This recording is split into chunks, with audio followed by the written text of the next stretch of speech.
사무엘상 여러분 잘 아시는 7장 12절의 말씀입니다.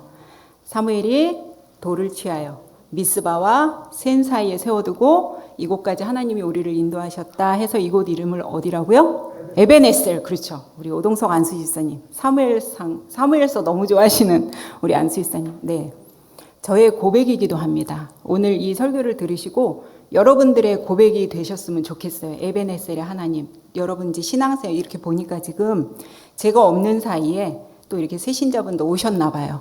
성경을 아직 접하지 않으신 분도 계실 것 같으니까 제가 오늘 여러분들한테 이 에베네셀이 뭔지, 도대체 하나님과의 관계를 어떻게 하는 건지를 여러분들한테 설명드리려고 합니다. 여러분들이 제가 빠른 시간에 진쌤, 제가 성경 강사 제 이름이 진쌤이에요. 여러분 앞으로 알아두세요. 저한테 목사님이라고 안 해도 돼요. 그냥 진쌤이라고 불러도 되니까 제가 여러분들한테 성경을 강의하는 강사다 보니까 저는 한편에 이렇게 설교를 하든 강의를 하든 여러분들에게 어떤 스토리텔링으로 하나라도 얻어가시라고 그렇게 해드리고 싶어요.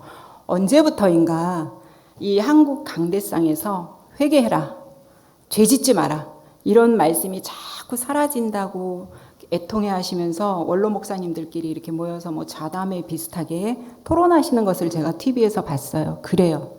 언제부터인가 우리가 회개해라, 죄짓지 마라 이런 말이 상당히 듣기가 좀 거북하게 되었어요. 사실은 지금. 그런데 제 강의를 들어보신 한 번이라도 뭐 우리 성경 맥잡기 할 때 강의를 들어보신 분들은 아시겠지만 회개는요, 성경에서는 회개라는 단어를 어떤 윤리적이나 도덕적인 것으로 언급하지 않습니다. 회개는 누차 말씀드리지만 하나님과의 관계를 회복하는 거예요. 하나님은 거룩하니, 레위기에 나오죠. 하나님은 거룩하니 너희들도 거룩하라. 하나님은 거룩하시기 때문에 우리가 어떤 죄를 지면요, 하나님 앞에 나아갈 수가 없어요. 부끄럽잖아요. 여러분, 하나님은 우리의 머리카락 하나까지도 다 세신다 그러죠. 그런 분이 우리가 지은 죄를 몰라서 하나님이 우리한테 우리 입술로 고백하라고 하는 걸까요? 아니에요. 하나님은 다 아세요. 그런데 여러분, 왜 우리가 우리 입술로 우리 죄를 고백해야 되는지 아세요? 한번 해보세요. 정말 아무도 없는 깜깜한 방 안에서 하나님과 나와 독대하며 내가 내 죄를 고백하잖아요. 부끄러워요. 아무도 보지 않는데도 제 입술에서 나오는 이 고백이요, 상당히 부끄럽습니다. 그거 쉬울 것 같지 여러분? 어려워요. 회개는 전적으로 하나님 편으로 돌아서는 거예요. 자꾸 똑같은 죄를 짓고 와서 이 예배당에 들어와서 또 뭐 울면서 또 하나님 죄송하면 이게 아니고요. 더 이상의 죄 짓지 말고 하나님 앞으로 온전히 돌아서는 게 여러분 회개예요. 그러면 오늘 제가 사무엘상 7장 12절의 말씀을 갖고 왔어요. 징글징글해요. 우리 이스라엘 백성들. 여러분 구약 읽어보시는 분들은 알아요. 얼마나 말을 안 들으면 포로까지 끌려가요. 그죠? 나중에 이 사람들이 어떻게 회개해서 하나님과의 관계를 회복했는지를 제가 빠른 시간에 지금 여러분들한테 스토리텔링으로 해드릴 테니까 영화 한 편을 보신다 생각하고 편안한 자세에서 오늘 한번 들어보세요. 1장부터 7장까지 얘기를 제가 압축해서 여러분들한테 해드릴 거예요. 다 이미 뭐 신앙생활 오래 하신 분들은 아시는 분도 있고 뭐 신앙생활 얼마 안 되신 분들은 모르시는 분들도 있는데 재미있어요. 얘기 한번 들어보세요. 여러분, 오늘의 그 하나님이 여기까지 나를 도우셨다 지명이 어디라고요? 에베네셀. 그죠? 여러분 마스크 씻어도 그냥 아시는 거는 말씀하세요. 에베네셀. 에벤이라는 뜻은요, 돌이라는 뜻이에요. 에제르는 도움이에요. 그래서 에베네셀 하면 도움의 돌이라는 뜻이에요. 하나님께서 여기까지 우리를 도우셨다 해서 이 지명을 에베네셀이라고 했잖아요. 그러면 이 에베네셀이라는 말만 들으면 굉장히 긍정적인 의미일 것 같아요. 그러나 오늘 내용을 들어보시면 여러분 절대 그렇지 않아요. 보세요. 한나의 남편이 누구예요? 엘가나. 우리 목사님만 큰 소리로 대답하시면 돼요. 한 번만 하시면 돼요. 한 번만. 엘가나. 사무엘상 1장 1절에 보면요, 여로함의 아들, 엘리후의 손자, 도후의 증손, 숲의 현손, 이런 거 이름 외우기 너무 힘들어요, 저도. 근데 여러분들한테 알려드려야 되니까 제가 하는 거예요. 제가 지금 여러 사람의 이름을 열거 하다 보니까 생각나네요. 어느 권사님 할머니께서 성경에 있는 내용은 안 보고 맨날 그 성경 안에 있는 그 이름들 있잖아. 지금 뭐 엘가나, 한나, 뭐 다윗 이런 이름들을 맨날 적어갖고 이렇게 보고 다니시더래요. 그래서 이제 담임 목사님이 아유 권사님 왜 그 성경 안에 있는 이름들을 그렇게 종이에다 적어서 이렇게 외우고 다녀요? 그러니까 아니 이 다음에 천국 가면은 어느 놈이 어느 놈인지 알아야 되지 않는겨? 이러고 이제 했다는 거예요. 그래요. 저도 이 다음에 천국 가서 누가 누군지는 알아야 될 거 아니에요. 다윗이 누군지 한나가 누군지. 그래서 저도 외워요. 근데 엘가나는 선지자도 아니고 사사도 아니에요. 이 한 개인의 이름이 나열되면서 이렇게 족보가 나왔다? 성경에서 드문 일이에요. 근데 이 사람에 대해서 이 족보에 있는 이 1장 1절에 있는 족보를 제외하고는 이 사람에 대한 언급이 아무것도 없어요. 그러면 우리는 어디 가서 이 사람이 도대체 어느 지파의 무슨 사람인지를 알려면 어딜 가보면 될까요? 역대상을 가보면 알죠. 여러분들이 좋아하시는 성경 역대상 1장부터 9장까지 족보, 인류 역사상 최대의 수면제. 그 족보에 가서 이 엘가나의 족보를 찾아봤더니 세상에 레위지파. 레위지파는 다 뭐예요? 제사장이잖아요. 거기에다가 제사장 중에서도 뭐 이렇게 나눠져 있잖아요. 어떤 사람들은 언약궤를 매는 사람들, 또 어떤 사람들은 이렇게 성전에 있는 기물을 관리하는 사람들, 또 어떤 사람들은 뭐 여러 가지 일을 하잖아요. 근데 이 엘가나 집안 사람들은 뭘 하는 사람들이냐면 여호와의 성호를 찬양하는 찬양대원이었던 거예요. 그러면 여러분 뼈대가 굉장히 깊은 가문인 거 맞죠? 근데 1장 1절에 이 족보가 나온 다음에 딱 1장 2절에 뭐가 나와요? 이 엘가나에게는 아내가 몇 명이다? 2명이다. 한나와 분인나. 무엇을 말하는 걸까요? 모세오경을 지나서 여호수아, 사사기, 룻기, 사무엘상까지 암흑한 지금까지도 칠흑 같은 어둠 같은 사사시대입니다. 사사기 21장 25절 맨 마지막에 그때 이스라엘의 왕이 없으므로 각자의 자기 소견에 옳은 대로 살았대요. 이때까지도 지금 그 각자의 자기의 소견에 옳은 대로 살고 있는 시대입니다. 한나가 아이가 없었죠. 성전에 가서 막 절규하며 기도를 합니다. 하나님, 저에게 아들 하나만 주세요. 왜 한나가 이렇게 절규하며 기도했을까요? 밑에 있는 첫 분인나에게 애가 있어요, 없어요? 있죠? 분인나가 허구한 날 한나를 조롱하고 멸시하고 학대하고 미워하고 시기하고 질투하고 제가 지금 이 열거한 이 단어들을 신학적인 전문 용어로 갈군다 라고 하시면 돼요. 한나, 이 분인나가 첩이 한나를 매일 갈구는 거예요. 여러분 이 갈군다라는 말이 얼마나 이게 머리에 탁 들어오죠 지금. 백날 뭐 시기 질투 느려놔봐야 갈군다라는 단어 하나로 끝나요. 우리 한국 사람들 이런 단어가 탁 머리에 들어오잖아요. 그러니까 한나가 하나님한테 막 기도를 해요. 기도를 하는데 하나님과 한나의 마음이 심정이 통했어요. 뭐가 통했을까요? 한나는 아들이 하나 없어서 지금 이렇게 조롱받고 멸시받는 그 마음. 하나님은 지금 이 암흑한 사사시대에 한 사람이 없는 겁니다. 한 사람이. 하나님의 말씀을 대언할, 하나님의 말씀에 순종할 한 사람이 없는 거예요. 하나님, 아들 주세요. 한나가 하나님의 마음을 알아버렸어요. 심정이 통해버렸어요. 아들 하나 주세요. 그럼 제가 하나님께 바치겠습니다. 그래서 태어난 사람이 누구다? 오늘의 주인공 사무엘. 그죠? 여러분, 하나님께서 우리에게 부부간의 원칙은 일부 일처제입니다. 그죠? 일부 다처가 아니에요.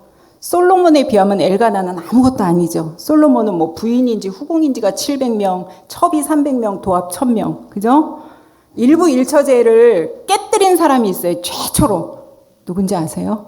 멀리 갈 것도 없어요. 창세기 4장 23절에 가보면 라멕이라는 사람이 나옵니다. 아담과 하와가 가인과 아벨을 낳죠.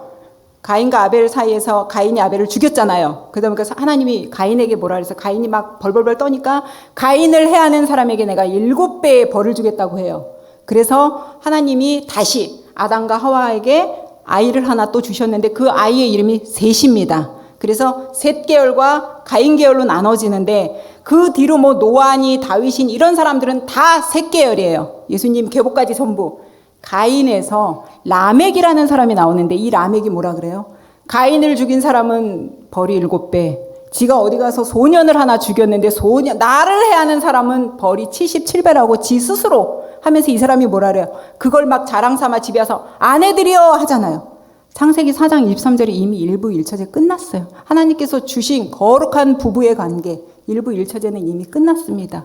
이렇게 해서 한나가 하나님께 서원한 대로 하나님 아들 하나 주시면 성전에 하나님께 바치겠습니다. 그래서 젖을 떼자마자 이 독한 여자가 하나님께 성전에 진짜 바쳐요. 이때 당시의 성전은요, 실로라는 곳에 있었습니다. 이때의 대제사장은 엘리였어요. 그런데 얼마나 암흑 같고 칠흑 같은지 엘리 대제사장이요, 눈이 어둡다. 성경에서 눈이 어둡다는 건 영적으로 무디고 더디고 무감각하다는 얘기예요. 이 사람만 무감각한 게 아니라 엘리의 두 아들 홈리와 비낫은 말할 것도 없어요. 타락하고 음란하고 성전에 사람들이 제물을 가지고 와서 사람들에게 제물을 바치면 하나님께 제물을 바치면 하나님께 제일 좋은 걸 드려야 되잖아요. 그런데 이 두 아들은 그 제사장직을 하고 있으면서 사람들이 갖고 오는 제물을 자기 하나님한테 좋은 거를 올려드리기도 전에 자기들이 그 좋은 것을 다 취하고 회막문에서 수종드는 여자들하고 동침하는 건 말할 것도 없고요. 이런 상황이고요. 한나가 바친 사무엘은 성경이요, 여러분. 구조를 보고 보면 얼마나 재밌는지 몰라요. 성경 이 사무엘 저자는 엘리의 두 아들과 사무엘을 이렇게 대조시키는 거예요. 사무엘은 젖대자마자 성전에다 바치면서 아주 곧게 건실하게 잘 자라고 있습니다. 어느 날 하나님이 사무엘을 부르시죠. 사무엘아. 사무엘이 한 번도 어린 아이다 보니까 지금까지 하나님의 음성을 들어본 적이 없어요. 그러다 보니까 엘리 제사장이 부른 줄 알고 달려가잖아요. 근데 엘리는 나 너 부르지 않았어. 도로 가서 자. 영적으로 깨어있다면 벌써 알아차려야 돼. 아, 여호와께서 사무엘을 찾으시는구나. 그러나 무딘 엘리는 알 수가 없어요. 3번을 부를 때까지 알 수 없자 3번째 사무엘이 또 가서 엘리한테 가니까 그제서야 아, 여호와께서 너를 부르시나 보다. 가서 다시 한번 너를 부르면 여호와여 말씀하옵소서 주의 종이 듣겠나이다 라고 대답하고 여호와의 말씀을 경청하라 그래요. 여러분, 우리도 배워야겠죠. 여러분에게 하나님의 음성이 오시면 여호와여 말씀하옵소서 주의 종이 듣겠나이다. 저에게는 좋은 것만 주시고 저기 열악한 곳으로 가야 되거나 나쁜 것은 저 김집사한테 주시옵소서. 이러면 안 돼요, 여러분. 우리가 그 말씀을 하나님이 이 사무엘이 하나님의 말씀을 경청합니다. 네, 말씀하세요. 그랬더니 하나님 무슨 말씀하세요? 무서운 말씀을 하시잖아요. 엘리 집안의 심판에 대해서 말씀하십니다. 이제 엘리 집안은 내가 영원히 멸할 거고 어떠한 재물이나 예물을 갖고 온다 그러는데 내가 엘리 집안에 받아들이지 않을 거야. 속죄하지 않을 거야. 여러분 무섭죠? 근데요, 보세요. 이렇게 사무엘과 엘리 집안이 이렇게 나오면서 성경이요. 그 다음은 어디로 가냐? 이스라엘과 블레셋이 전쟁이 납니다. 전쟁이 붙어요.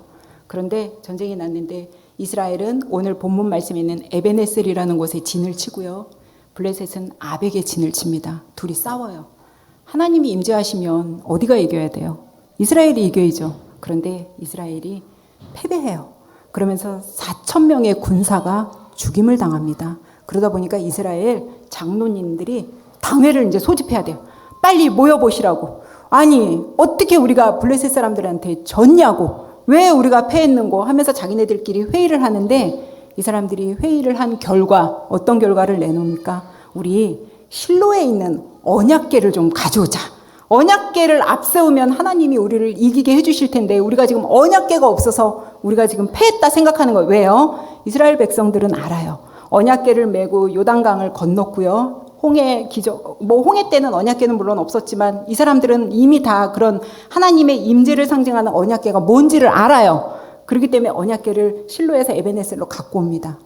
그러면 이 사람들이 생각하는 언약궤는 뭘 생각하는 거예요? 그죠? 하나님의 발등상, 도구, 금 나와라 뚝딱, 은 나와라 뚝딱 하면 뭐든지 해결해 주는 거. 전쟁에 언약궤만 가져가면 승리. 기근과 가난, 언약궤만 있으면 다 하나님이 해결해주는 해결사. 여러분, 우리들도 가끔 그러지 않아요? 하나님 저 뒷전에 두고 내가 필요할 때만 찾고 내가 위급하고 내가 어떤 일이 있을 때만 하나님 찾고 딴 때는 다 하나님 저 골방에 좀 계세요. 우리도 그렇게 하지 않나요?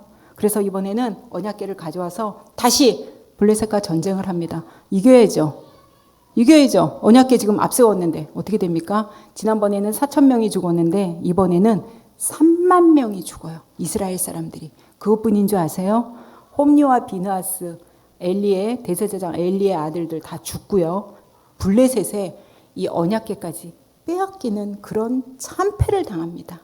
베냐민 사람 하나가 이 소식을 얼른 엘리 대제사장한테 가서 전해줍니다. 전해주러 가면서 엘리한테 당신의 두 아들이 죽었고 오늘 언약궤도 블레셋에 빼앗겼습니다 하면서 엘리가 언약궤가 빼앗겼다는 소리를 듣고 앉아있던 의자에서 뒤로 넘어지면서 죽죠. 이때 엘리의 나이 98세. 성경에는 그렇게 기록되어 있어요. 이 사람의 눈이 어둡고 몸이 비둔했더라. 영적으로 무디다는 뜻이죠. 엘리가 제가 생각할 때는 두 아들이 죽었다라는 소리에 놀랬다기보다는 언약궤가 빼앗겼다는 소리에 놀란 것 같아요. 더 놀라운 사실. 엘리의 며느리 비느하스의 아내가 이 소식을 듣고 아이를 낳다가 죽어요. 그러면서 아이의 이름을 이가봇, 하나님의 영광이 떠났다. 여러분, 아까 하나님께서 사무엘에게 내린 말씀하신 엘리 집안의 심판, 여기까지만 들어도 여러분 충분하지 않아요? 아, 하나님이 이렇게 심판하셨구나라고 생각되지 않아요? 그런데 하나님의 심판이 어디까지 가는지 아세요? 이스라엘의 초대왕 누구? 사울. 사울이 왕이 되고 사울이 이제 하나님한테 버림받고 다윗이 막 이제 왕으로 추대될 때 사울이 다윗을 막 죽이려고 쫓아다니죠.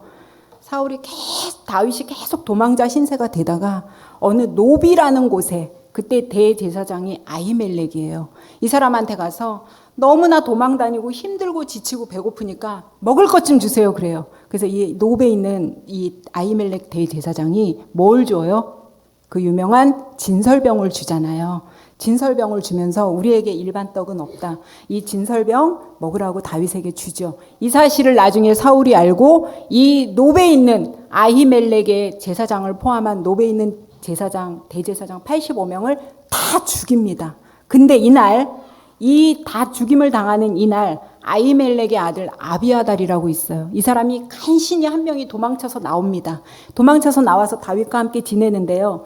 나중에요. 이게 다 지금 엘리 계보예요. 지금 아히멜렉, 아비아달 전부 엘리 계보란 말이에요. 하나님의 심판이 여러분 어디까지 가냐면 이 아비아달이라는 사람이 나중에 어떻게 돼요? 솔로몬이 왕이 될 때 아도니아가 반역을 일으키죠. 그때 이 아비아달이 이 아도니아 쪽에 붙는 겁니다. 그래서 결국은 솔로몬이 어떻게 해요? 뭐 아도니아, 요압, 다윗이 죽으면서 유언같이 남기잖아요. 아비아달 다 처단하고 죽여라. 그러는데 요압과 아도니아는 다 죽여요. 그러나 이 아비아달은 그래도 대제사장이니까 죽이지는 말고 네 고향 아나돗으로 가서 너 거기서 평생 제사장직 박탈, 너 거기서 살아라. 하나님 심판 너무 무섭죠, 여러분.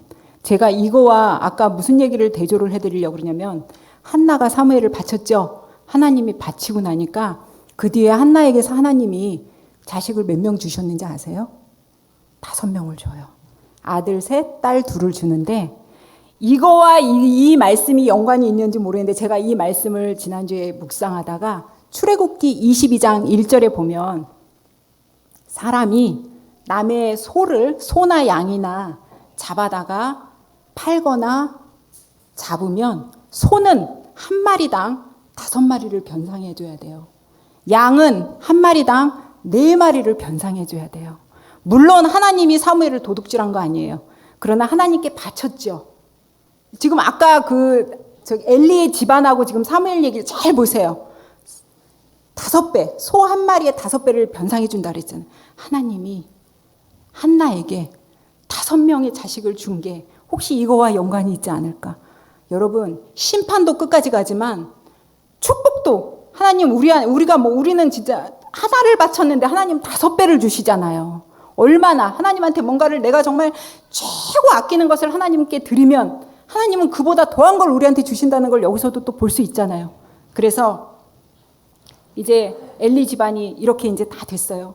이제 이 카메라 앵글은 어디로 가냐? 블레셋 지방으로 가요. 블레셋은 어디냐면요. 팔레스타인 이스라엘 변방에 있는 5개의 도시로 된 조그만 도시가 결합된 게 블레셋이에요. 아까 말한 아스돗, 가드, 에글론, 아스글론, 가사 이렇게 5개의 도시가 합쳐진 도시가 블레셋이란 말이에요. 블레셋은 끊임없이 이스라엘을 괴롭힙니다. 왜요? 블레셋이 괴롭히는 게 아니라 하나님이 블레셋을 도구로 쓰시는 거죠. 이스라엘이 하도 말을 안 들으니까. 그런데 여러분 보세요. 이제 카메라 앵글이 블레셋으로 간다 그랬어요. 블레셋에 언약궤가 왔어요. 이 사람들이 정말 최고의 전리품을 지금 가져온 겁니다. 언약궤를 갖고 왔어요, 자기들이. 신이 났죠. 왜요? 이때 당시의 전쟁은 신들의 전쟁이에요. 싸움은 우리 인간이 나가서 싸우지만 이 싸움에서 이기면 우리 신이 이겼다, 저쪽 신이 졌다 이렇게 생각하는 거예요. 이때 당시에 블레셋 사람들의 신은 뭐냐면 다곤이에요. 여러분 혹시 아세요? 위에는 상체는 사람이고 밑에는 물고기 모양. 한번 인터넷에서 나중에 다곤이라고 쳐보시면 그 물고기 이제 밑에는 물고기 형상인데 이 신전이 블레셋의 아스돗 신전에 있었어요. 이 사람들이 언약궤를 어떻게 했냐면 자기네들이 이제 지금 이겼잖아요. 전쟁에서 이겼잖아요. 그러니까 이 언약궤를 자기네 신전 앞에 노예로 하나님의 궤를 노예처럼 그 앞에다 딱 갖다 놓은 겁니다. 그런데 그 다음날 무슨 일이 발생해요? 일어나 보니까 다곤 신이 하나님의 언약궤 앞에 얼굴을 땅바닥에다 묻고 경배하는 것처럼 쓰러져 있었단 말이에요. 그러니까 사람들이 이게 무슨 일이야? 왜 우리 신이 이렇게 쓰러져 있지? 해서 다시 그 다곤 신을 세워놔요. 그런데 그 다음날 또 들어가 보니까 이번에는 어떻게 돼요? 목과 손목이 댕강 잘린 채 이 언약궤 앞에 이 신이 또 쓰러져 있는 거예요. 그 뒤로 얼마나 지금 여러분들은 그냥 앉으셔서 제 말을 이렇게 들으니까 뭐 아무것도 아닌 것 같지만 이 블레셋 사람들이 볼 때는 정말 공포 영화를 방불케 하는 그런 상황이잖아요. 자기네 신이 지금 목하고 손이 부러져서 이 언약궤 앞에 쓰러져 있는 거예요. 그래서 이 사람들이요, 다시는 그 아스돗에 있는 이 다곤 신전 문지방을 그 뒤로는 밟지를 못한대요.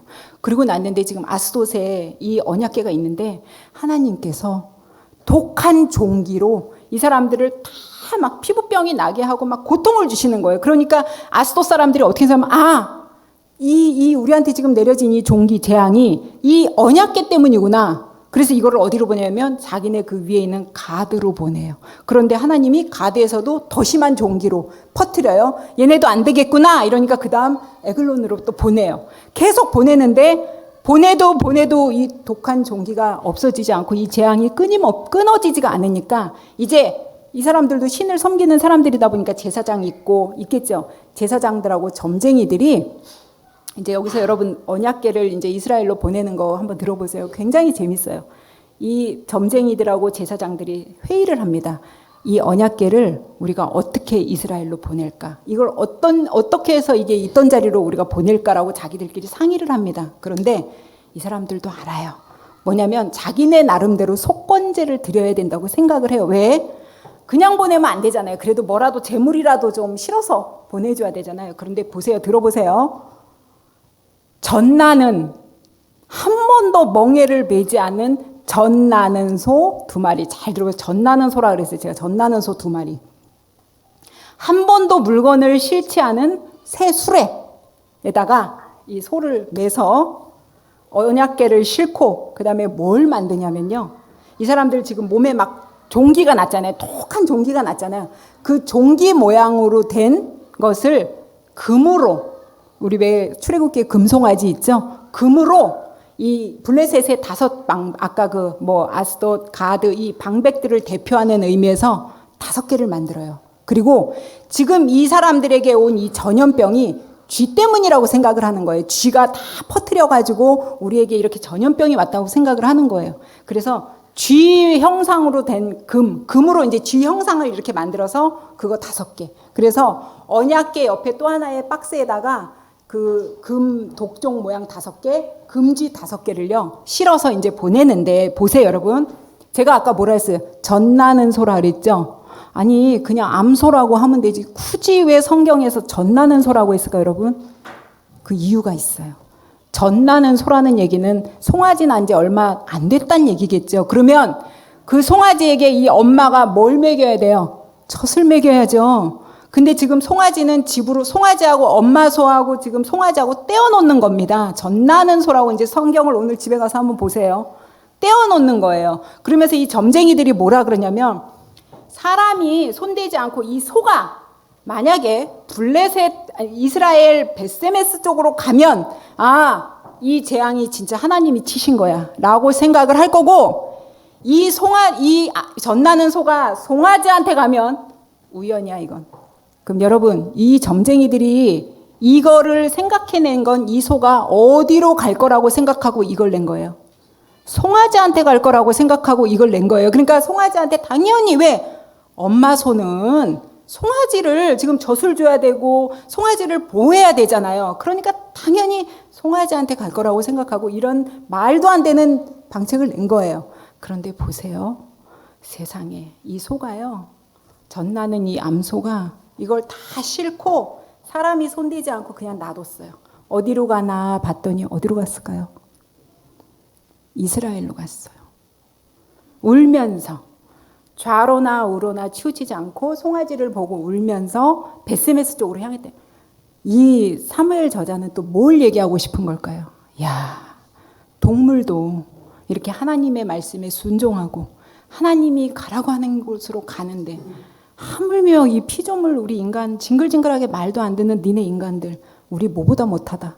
그거 얘기해주고 싶은 거예요. 지금 여러분 이 하물며 이 동물도 지 송아지한테 젖 먹여야 되는데 지금 일로 간단 말이에요. 베스메스 쪽으로 갔습니다. 베스메스 쪽으로 갔는데 이 사람들이 언약궤가 블레셋에 거의 한 7개월 동안 있었어요. 7개월 만에 블레셋 그 언약궤가 자기네 이스라엘 쪽으로 오니까 얼마나 신이 났겠어요. 그러니까 막 베스메스 사람들이 막 좋다고 환호를 막 보내요. 그런데 여러분 언약궤 안 들여다보면 돼요, 안 돼요? 안 되죠? 우리 성전은요, 이제 구약에서의 성전은 맨 앞에 번제단이 있고요.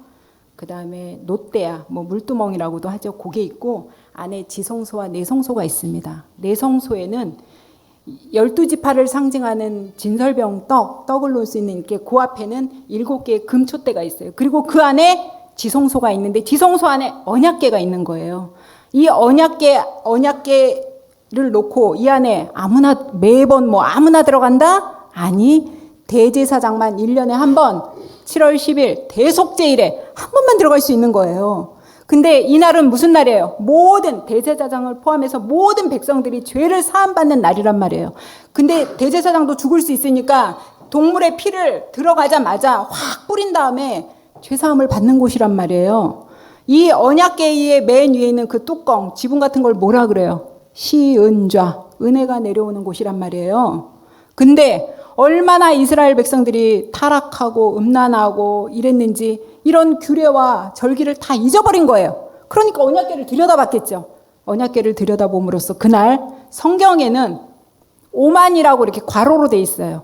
그래서 5만 명이 죽었는지 70명이 죽었는지 5만 70명이 죽었는지 몰라요. 아무튼 사람들이 죽었어요. 그러다 보니까 하나님의 임재를 상징하는 이 언약궤가 너무 좋은 건데 자기네들이 지금 언약궤를 들여다본 거로 이게 죽임을 당하니까 이 사람들이 어떻게 이거 우리도 못 갖고 있겠다.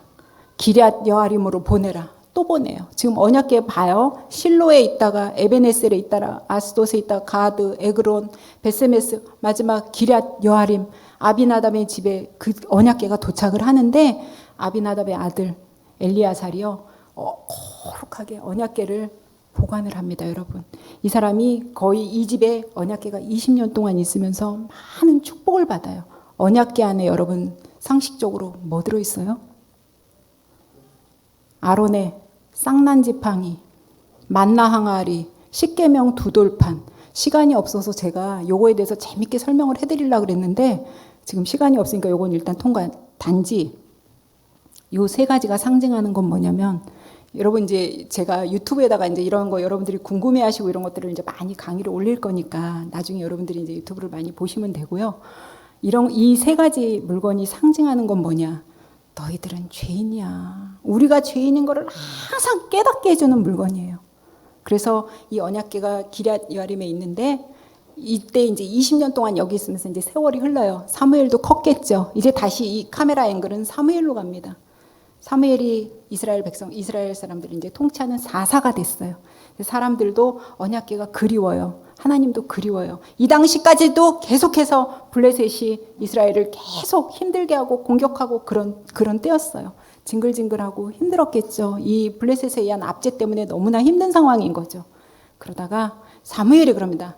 자, 너희들이 섬기는 바알과 아스타롯 모든 그런 우상들 다 척결하고 버리고 너의 모든 죄를 다 자백할 사람들은 미스바로 모여라 그래요. 제가 여러분 강의할 때 미스박 아니고 미스바라고 했던 거 기억하시죠? 미스바 광장에서 대회개 부흥 운동이 일어나는 거예요. 미스바에 다 모여가지고 이 사람들이 정말 하루 종일 죄를 뒤집어 쓰고요. 금식하고 자기의 죄를 아까 제가 서두에 말씀드린 건 자기 죄를 다 입술로 다 고백을 하는 거예요. 하나님 우리가 그동안 이렇게 잘못했습니다. 잘못해서 모든 걸 다 고백을. 그런데 이 사람들이 미스바에 딱 모여 있는데 블레셋 사람들이 이걸 봐요. 그러면서 뭐라면 야 저기 이스라엘 사람들 아주 떼거지로 모여 있다. 우리 아주 이참에 씨를 뽑아버리자 이런 식으로 해갖고 이 사람들이 블레셋 사람들이 또 쳐들어와요. 쳐들어오는데 사무엘이 얼마나 대단한 선지자이자 사사입니까? 하나님의 말씀에 어릴 때 젖된 우로부터 성전에서 자라면서 사무엘은 하나님의 말씀에 100% 순종하기 때문에 오죽하면 사무엘의 말은 단에서부터 브엘세바까지 하나도 떨어진 게 없다 그랬어요. 단에서부터 브엘세바라는 건 이스라엘 전역을 가리키는 거예요.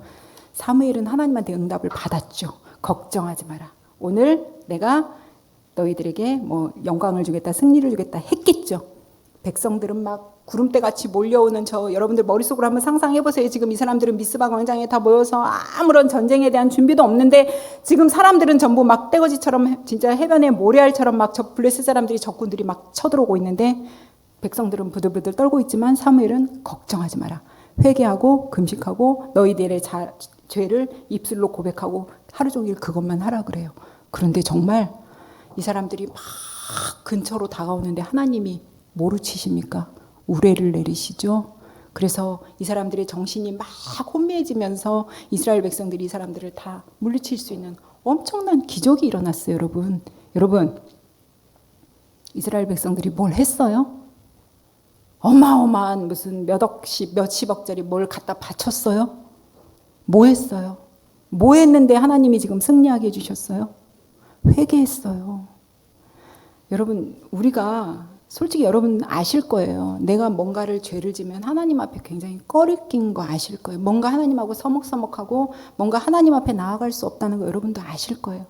제가 누차 여러분들한테 말씀드린 회개는 정말 전적으로 돌이켜서 하나님 앞에 서는 거예요. 하나님 앞으로 우리가 나아가지 않으면 우리의 삶이 계속 피폐할 수밖에 없어요. 왜요? 하나님이 우리를 붙잡아 주셔야만 우리가 살 수 있거든요. 왜요? 제가 여러분들한테 왜 매일 그 강의하면서 성경 보세요. 오죽하면 이렇게 책까지 썼겠어요. 제가 무료로 이걸 드리면서까지 읽으라 그러겠어요. 왜요? 성경만이 길이고 말씀만이 답이고 성경 안에서밖에 우리가 하나님을 만날 수가 없어요. 성경을 안 읽고는 우리가 하나님을 어디서 만나겠어요? 하나님이 우리 아버지고 내 인생의 주인이잖아요. 안 그래요? 여러분? 하나님만이 그러려면 거룩하신 하나님 앞에 우리가 나아가려면 정말 우리가 깨끗하게 하고 하나님 앞으로 나아갈 수 있는 거잖아요. 그래서 저는 여러분들한테 회개할 거 회개하시고 내 입술로 고백할 거 고백하시고 계속 그렇게 하라고 하는 겁니다. 여러분 말씀을 이제 맺을게요. 인생의 최고의 성공은 펜트하우스, 좋은 집, 좋은 차 그게 아니에요. 인생의 최고의 행복은요. 하나님께 붙들려서 사는 인생이에요. 최고입니다. 그게. 여러분 오늘 이 설교를 들으시고 집에 가서 기도하실 때 하나님 우리는 보통 그렇게 얘기하잖아요. 네가 좋아하는 일 해. 네가 잘하는 거 해. 네가 기뻐하는 일 해. 그러잖아요. 그러기보다는 하나님이 좋아하시는 게 뭘까? 하나님이 내게 원하시는 일이 뭘까? 저도 하나님 제가 거듭나고 나서 하나님한테 제가 그럼 뭘 할 수 있을까요? 하나님한테 물어봤을 때 성경을 가르쳐라 그랬잖아요. 그래서 제가 하나님이 기뻐하시는 일 하다가 성경 몇백 독 읽다가 세상에 눈이 나빠졌어요. 제 눈이요 여러분 지금도 시력을 재면 2.0이 나와요. 대단하죠. 그래서 어렸을 때 제가 커서 많이 놀림받았어요. 넌 책도 안 봤냐 공부도 안 했냐 어떻게 시력이 아직까지 2.0이냐 그래요. 2.0이거든요. 성경을 몇백 독을 봤으니까 제가 이렇게 원고 없이 여러분들한테 이렇게 스토리텔링으로 이렇게 쫙 해드리겠죠. 보다가요 어느 날 책이 안 보여요. 제 입으로 이렇게 노안이라는 말은 하고 싶지 않아요. 근데 노안이겠죠. 책을 막 많이 보여요. 가까이 있는 게 안 보이는 거예요. 그래서 하나님한테 아니 저 하나님 일 했는데 하나님이 좋아하시는 일, 하나님 기뻐하시는 일 했는데 눈이 안 보이면 책을 어떻게 봅니까? 하나님한테 막 제가 불평을 했어요. 그랬는데 잠시 뒤에 제 마음에 드는 생각이 뭔지 아세요?